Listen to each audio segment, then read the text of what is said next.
चर्चा। Inform human, आप तक सच पहुंचे, यही हमारी कोशिश है। इन्फॉर्म ह्यूमन में आप सभी दर्शकों का बहुत स्वागत है। आज एक ऐसी शख्सियत से हम चर्चा करेंगे जो कई सारे गुण धर्मों को समेटे हुए आध्यात्मिक व्यक्तित्व हैं। भगवान गणेश की जब वंदना में डूबते हैं तो ऐसी भी स्थिति आती है कि गणेश जी का जो दौर चलता है तब वो लोगों से मिलना भी कम कर देते हैं, उनकी साधना भगवान गणेश में डूब जाते हैं। एक शहर का एक प्रसिद्ध मंदिर है, सिद्ध स्थान है, जहाँ पर वो अक्सर आपको एक धोती और एक बनियान में लगाए हुए भगवान के उस आंगन में बैठ के कई बार वंदना करते हुए आपको दिखेंगे। तो कई बार शहर के कई सारे मुद्दों को लेकर भी मुखर होते हुए दिखाई देते हैं। एक ऐसे व्यक्तित्व प्रदीप जी चौधरी आज हमारे स्टूडियो में, आपका बहुत स्वागत है। धन्यवाद। भगवान गणेश आपके इष्ट हैं और वो जो भाव है वो आपके चेहरे पे कई बार झलकता भी। देखो, भगवान का रूप एक ही है जी। हम कोई गणेश जी के नाम से वंदना करते हैं तो कोई राम जी के नाम से करते हैं तो कोई माता जी के नाम से करते हैं। जो भी है वो रास्ता एक ही जगह जाता है। हम जिस भी ट्रेन में सवार होते हैं, ट्रेन एक ही जगह पहुंचती है। तो ये आध्यात्मिक स्वयं का एक ये रहता है। और निश्चित तौर पर अगर ईश्वर ने हमको इस धरती पे जन्म दिया है तो ईश्वर के लिए हमको समय निकालना चाहिए। और चूँकि मैं ये समझता हूँ कि जो भी है सब ईश्वरी है, जो भी है भगवान ही है। और निश्चित तौर पर शक्ति भी मिलती है और मार्गदर्शन भी मिलता है। और मैं तो आज जो भी कुछ हूँ गजानन की कृपा से हूँ। और निश्चित तौर पर प्रभु सब पर कृपा करते हैं। प्रभु निश्चित तौर से सब पर कृपा करते हैं और प्रभु की कृपा कई बार आपकी कार्यशैली में निश्चित तौर से दिखाई देती है। जब शहर में एक ऐतिहासिक कावड़ यात्रा निकाली और वो कावड़ यात्रा कई दिनों तक चर्चा बनी रही कि ये अपने आप में बहुत स्तरीय और बहुत बड़ी कावड़ यात्रा थी। वो जो पूरा जो सफलता के पीछे की कहानी क्या है, उसके लिए कितना टाइम देना पड़ा? देखिए, नियत जैसी होती है ऐसी ही बरकत होती है।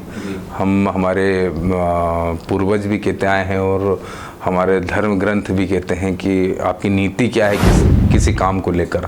तो निश्चित तौर पर मैं हमेशा कहता रहता हूँ कि यात्रा का जो हमारा स्वरूप है वो स्वरूप ही है। भगवान गजानन करेंगे, भगवान महादेव का अभिषेक।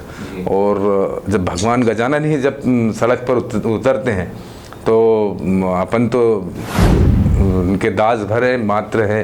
और भगवान के साथ उनकी सेना और भगवान के गण, भगवान के भक्त उनके साथ बिल्कुल भक्तिमय रूप में भगवान महादेव का जल अभिषेक करने निकलते। तो उस संख्या की तो गणना करना किसी के बस की ही बात नहीं है। वो लाखों कब हो जाते हैं मालूम नहीं पड़ता है। ये धार्मिक पक्ष की चर्चाएं हो गई। जी। देवास विधानसभा में कांग्रेस की तरफ से आप दावेदारी कर रहे हैं। जी। क्या लगता है आपको? देवास विधानसभा में मैं कांग्रेस पार्टी से का एक कार्यकर्ता हूं और निश्चित तौर पर दावेदारी भी कर रहा हूं। और उसके पहले मैं एक देवास का एक नागरिक हूं। सबसे पहले मैं देवास का एक नागरिक हूं और चूंकि ये मेरा देवास है और इस देवास के हित के लिए और देवास की प्रगति के लिए मुझे सोचना भी चाहिए। और हर आदमी को, हर नागरिक को सोचना चाहिए। जिस प्रकार से हम हमारे देश के प्रति सोचते हैं, हमारे नगर के प्रति भी हमको सोचना चाहिए। और जब नगर के हित की बात आती है और जब हमारी आने वाली पीढ़ी की बात आती है तो मुखर होना पड़े या लड़ना पड़े, हर मोर्चे पे हम तैयार रहेंगे और बिल्कुल निश्चित तौर पर चुनाव लड़ेंगे। चुनाव के लिए पूरी तरह से तैयार है? देखिए, ये चुनाव जो देवास का है, हमने कोरोना काल देखा है। और मैं आपके चैनल के माध्यम से जितने भी दर्शक हैं उनसे भी मैं निवेदन करना चाहता हूँ कि इस बार चुनाव जो हो वो चुनाव कर्म पे हो। क्या कर्म देवास में हुए हैं और ये चुनाव जो है ये जनता इसमें बीजेपी कांग्रेस को छोड़कर देवास के मूल मुद्दों पर ये चुनाव होना चाहिए और देवास की जनता इस चुनाव को लड़ेगी। हम और आगे चर्चा करेंगे। बात कोरोना की आई थी, इसलिए एकदम से मुझे वो दौर याद आ गया। शहर इस बात की चर्चा करता है कि कोरोना में प्रदीप जी ने बहुत काम किया। देखिए, बहुत सारे लोगों ने काम किया और चूँकि बहुत सारे दूसरे दल के लोग कहते हैं कि हमारे भारतीय जनता पार्टी के कार्यकर्ताओं ने काम किया, हमारे लोगों ने काम किया, मैं इस बात पे नहीं जाते हुए मैं तो इतनी बात ज़रूर करता हूँ कि जो नागरिक जो भी इंसान था उस समय और जिसके अंदर इंसानियत थी, उन लोगों ने सबने काम किया।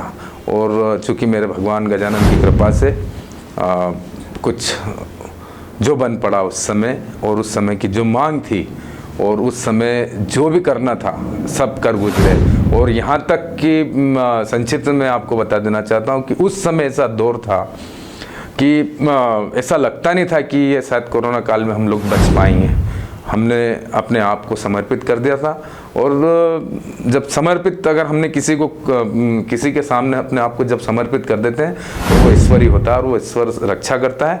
उस समय निश्चित तौर पर ये डर था कि यार ये कोरोना काल में अपना आखिरी है, जिस प्रकार से अपन काम कर रहे हैं कभी भी अपनी मौत संभव है, लेकिन उस ईश्वर की कृपा से छींक भी नहीं आए तो और ताकत बनी और फिर डबल ताकत से हम लोग भिड़े और जितना बन पड़ा हमने करा, शहर हित के लिए जो बन पड़ा करा। परहित सरल धर्म नहीं भाई, ये धर्म की नीति है। धर्म की नीति है जी। निश्चित तौर से हम फिर राजनीतिक तरफ आ जाते हैं। कांग्रेस के और भी कई विधानसभा से जो प्रत्याशी दावेदार हैं, हम उन लोगों के भी साक्षात्कार यहाँ पे हुए, बातचीत हुई, वो अपने आप में टिकट को लेकर बहुत कॉन्फिडेंट दिख रहे हैं। देखिए, टिकट मांगने का अधिकार सबको होता है और इसमें कोई गुरेज भी नहीं, कोई बुराई भी नहीं है, मांगना चाहिए।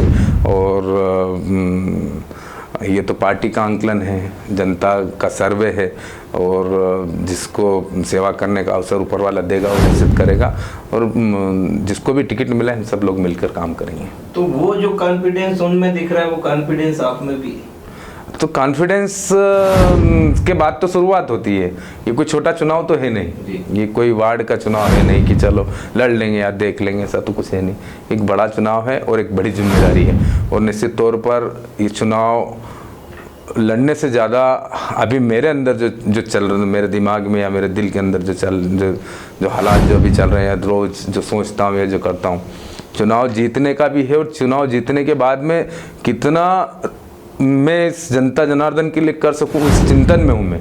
क्या चिंतन कर रहे हैं? कि किस प्रकार से जो मुद्दे हैं, जिस प्रकार से जो शहर राज पिछड़ापन है, जिस प्रकार से स्वास्थ्य को लेकर जो रेफर टू इंदौर, जिस प्रकार से शिक्षा को लेकर जो हजारों बच्चे जो आज इंदौर की तरफ प्रस्थान कर रहे हैं, जिस प्रकार से रोजगार के लिए दिन भर सैकड़ों बच्चों के फ़ोन आना, जो रोजगार एकदम ठप सा हो गया, जो इंडस्ट्री एरिया किसी समय प्रकाश चंद्र जी सेठी, चंद्रप्रभाष शेखर जी और जो बड़े लीडरों ने यहाँ पर पीतमपुर के पहले जो बनाया था उसको किस प्रकार से नेस्त नाबूद कर दिया, इनको कैसे बनाना है, किस प्रकार से देवास की ग्रोथ को लाना है, किस प्रकार से इसको इंदौर के एवज में सामने खड़ा करना है, किस प्रकार से जो पिछड़ापन है इसको दूर करना है, इन चिंता के लिए किस प्रकार से शहर का विस्तार हो, इस बात का चिंतन है। किस प्रकार से आज आप जो 171 नंबर की सीट मध्य प्रदेश के लोकसभा के मंदिर में जो है, उस सीट पर बैठकर देवास के विकास के लिए, देवास के अधिकार के लिए किस प्रकार से लड़ना है, इन सब बातों का चिंतन जहन में होता है। इस बार जिस प्रकार से आज को कल मेट्रो, परसों मुख्यमंत्री शिवराज सिंह चौहान ने हरी झंडी दिखाई मेट्रो आधे अधूरे काम में की गिनाने के लिए काम, और जिस प्रकार से उज्जैन महाकालेश्वर मंदिर भगवान महादेव के दर्शन करने के लिए जब मेट्रो जा सकती है, पीतमपुर जब मेट्रो जा सकती है, तो देवास मेट्रो क्यों नहीं आ सकती है। इन सारे मुद्दों को लेकर जहन में चिंता रहती कि ये सब देना है, ये सब करना है, इनके लिए मेहनत करना है, इस प्रयास में लगने का चिंतन होता है। क्या बात है, मतलब आप टिकट को लेकर आश्वस्त हैं? मैं आपसे अस्वस्थता की ही बात मैंने करी है कि निश्चित तौर पर चुनाव में जाएंगे और जो सब मांग रहे हैं टिकट मांगने का अधिकार सबका है और टिकट किसी एक को मिलेगा, मुझे भी नहीं मिला और किसी दूसरे साथी को भी मिला तो उसको भी जिताएंगे और उससे भी बोलेंगे कि ये मुद्दे जिन मुद्दों पर हम जनता के बीच में जा रहे हैं उनको पूरा करो। ये अच्छी बात है। कल भी हम एक आपकी पार्टी के व्यक्तित्व से चर्चा कर रहे थे, वो भी दावेदारी कर रहा है, उनने भी वही बात कही जो आप कह रहे हैं। कांग्रेस में ये इस बार बदलाव क्या आप देख रहे हैं कि ये जो पहले बार बार जो फूट होती थी, ये बिखरी हुई कांग्रेस थी, वो अब स्थानीय स्तर पे अब क्या लगता है? देखिए क्या होता है, जब एक समय किसी चीज़ को तोड़ता है तो समय ही उसको जोड़ता है। ये हम समय पे छोड़ना चाहिए। किसी समय में कांग्रेस की सरकार 30-40 वर्षों तक यहाँ पर मध्य प्रदेश में थी और किसी समय यहाँ पर विधायक कांग्रेस के हुआ करते थे। एक लंबा समय अरसा हमने देखा 35 साल यहाँ पर कांग्रेस विपक्ष में है और लगातार 20 साल से मध्य प्रदेश में सरकार नहीं है। और जो हालात आज मध्य प्रदेश के या देवास शहर के जो हालात, हम तो देवास शहर में पहले ही दिन से मेरा जब परिवर्तन यात्रा भी मैं जब निकाली तो मेरा पहले दिन से मेरे शब्द और पहले दिन से मेरा ये अपने आप को भी इसके लिए मैंने तैयार किया कि अब की बार जो चुनाव देवास में होगा वो देवास की जनता का चुनाव होगा और देवास के मुद्दों पर चुनाव होगा। पहली चीज़, आज जिस प्रकार से आज 15 साल के बच्चे आज ड्रग्स की लत में या देवास में लग गए हैं और जिस प्रकार से जुए के कारण आज बहुत सारे घर तकरीबन बर्बाद हो गए और जिस प्रकार से आज जगह जगह किराने की दुकान उनके आजू बाजू में जो दारू बिकने का जो सिलसिला चालू है, जो जिस प्रकार से गुंडागर्दी यहाँ पर, जिस प्रकार से गैंगवार यहाँ पर, जिस प्रकार से वर्चस्व की लड़ाई में एक गोलियाँ चलती है, बेरहमी से लोगों को मार काट, ये वो जो देवास एक माँ तुलजा भवानी चामुंडा माता का देवास, गजानन का ये देवास और भगवान शिलनाथ जी का देवास, गंधर्व जी का देवास, तो इस देवास में जो ये सारी चीज़ें तो कहीं ना कहीं हर एक व्यक्ति को अपने अपने जिम्मेदारियों का एहसास हो रहा है और उस एहसास के कारण ये जो बात निकल रही है तो कांग्रेस के साथ ही नहीं, कांग्रेस के अलावा आम जन की भी ये भावना है कि इस देवास के प्रति मेरा भी कर्तव्य है और जो देवास को जिस प्रकार से इन चीज़ों ने घेर रखा है इनसे देवास को उबारना है। एक कदम देवास के लिए मेरे को चलना है, एक कदम मुझे आने वाले भविष्य के लिए चलना है, एक कदम मुझे यहाँ की सुरक्षा व्यवस्थाओं के लिए कदम चलना है। इस और लोगों ने मन बना लिया और ये इस चुनाव में आपको दिखेगा। मेरा आखिरी सवाल और ये अच्छी बात है कि जनता के लिए चुनाव लड़ रहे हैं, मुद्दे भी विजन भी है आपके पास, लेकिन वो जो गुटबाजी है उसको कैसे खत्म करते हैं? अच्छा, गुटबाजी किस में नहीं है, गुटबाजी किन में नहीं, गुटबाजी किसी भी दल, कोई भी दल हो, चाहे भारतीय जनता पार्टी हो, कांग्रेस हो, सपा हो, बसपा हो, जो भी कुछ हो, जो चाहे वो दिल्ली से लेकर नीचे तक हर एक जगह गुट का ये मतलब होता है कि एक कोई नेतृत्व रहता है वो कार्यकर्ताओं को जोड़ कर रखता है तो दूसरा भी नेतृत्व कार्यकर्ताओं को जोड़ कर रखता है। सब समय समय पे अपने ओबलाइज होने के लिए, समय समय पे सेवा करने के लिए कि उस हिसाब से सब कुछ होता है। भारतीय जनता पार्टी में आज 10 गुट हैं, जबकि इतने सालों से सरकार और जबकि वो अपने संगठन को सबसे बड़ा संगठन बताते हैं, लेकिन गुटबाजी का मतलब ये टिकट तक, टिकट के बाद एक साथ आए और निश्चित तौर पर एक आपको मैं अपनी तरफ से एक और आपके दर्शकों को बताना चाहता हूँ, देवास की जनता को बताना चाहता हूँ, एक सबसे बड़ी लड़ाई देवास के लिए विधायक, इतना बड़ा पद है विधायक कि ये नाली गटर के लिए पद नहीं है। ये जो नगर निगम की जो लोगों के पैसे से बनने वाली सड़कों के उद्घाटन करने के लिए विधायक का पद नहीं है। ये पद जो पॉपुलेशन के हिसाब से जो बजट बनता है सरकारों का उन रोडों के विकास के लिए पद नहीं, ये पद है मील के पत्थर बनाना, रोजगारों के लिए कुछ बड़े अहम काम करना, अपने आने वाली पीढ़ी के लिए कुछ बड़े अहम काम करना। और सबसे बड़ी बात, ये विधायक जो यहाँ पर हम मिस्टर इंडिया वाला विधायक जो चुनते हुए हैं, जो गायब भी पहली बार जनता को सोचना चाहिए कि हमको विधायक कैसा चाहिए जो लोगों के बीच में रहे, मिलते रहे। आज तक मैं पीछे की पहले की बात तो नहीं करना चाहता हूँ, लेकिन पिछले 6-7 सालों से जो विधायक हैं यहाँ पर, उनने विधानसभा में अभी तक 50 क्वेश्चन भी देवास के हित के लिए नहीं पूछे। और ये मेरा दावा है कि उनके पास में जो एक लेटर पैड होगा ना, वो एक लेटर पैड का जो पैड होता है 100 पेज का, वो भी मुश्किल से एक आध पेज उनका खत्म हुआ होगा कि किसी के लिए पत्र लिखा होगा उनने, क्योंकि मिलना तो है नहीं ना भाई। राजा चुनोगे तो राज करेगा, सेवक चुनोगे तो सेवा करेगा, जनप्रतिनिधि चुनोगे तो जनप्रतिनिधि जनता के बीच में रहेगा। सबसे बड़ा चुनाव जनता का ये है चुनाव है कि हमको विधायक कैसा चाहिए, जो लोगों के बीच में रहे, लोगों से मिलता रहे। ऐसा नहीं चाहिए कि 8 बजे बाद कुत्ते छूट जाएंगे, द गेट बंद हो जाएंगे और 8 बजे बाद कोई मिलेगा नहीं, और अगले दिन भी मिलना हो तो 3 घंटे पहले जाना पड़ेगा।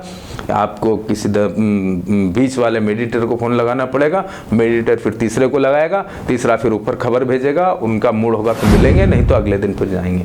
तो आज आर्थिक किसी को व्यवस्था की ज़रूरत पड़ गई कि मुख्यमंत्री राहत कोष से किसी को एक्सीडेंट हो गया, किसी की क्या ज़रूरत है, तो वो आज लोगों में भाव ही नहीं है कि वहाँ जाकर उनको इस प्रकार की कोई मदद मिल जाएगी, क्योंकि लोग जाते ही नहीं। ये तो जो कांग्रेस की हमारी कमजोरी समझ लें या जो भी कुछ हमारे साथ हुआ है, जो सिंधिया जी का वरदस्त इनको प्राप्त था, जो सिंधिया जी ने कांग्रेस से बगावत की, उनके माध्यम से सही समय पे सही उम्मीदवार को टिकट ना देते हुए नेता हमारे सारे मजबूत थे, जितने भी लीडर हमारे चुनाव लड़े सभी मजबूत थे। लेकिन एक दौर होता है सभी का कि इस दौर में वो चुनाव लड़ता तो वो जीतता, उस दौर में वो लड़ता चुनाव तो वो जीतता।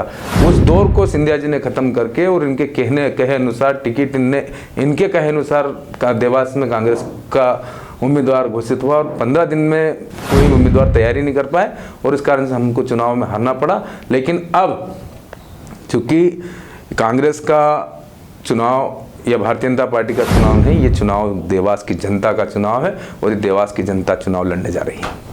देवास की जनता चुनाव लड़ने जा रही है, ये संदेश है प्रदीप जी चौधरी। हमने उनसे धार्मिक गतिविधियों पर बात की, कोरोना काल की बात हुई, राजनीति की बात हुई, विधानसभा को लेकर उनकी जो विजन है, जो तैयारी है, उस पर बात हुई। बहुत जल्दी हम फिर बैठेंगे और फिर आपसे चर्चा करेंगे। बहुत धन्यवाद, आपने समय दिया, आपको बहुत धन्यवाद। Thank you.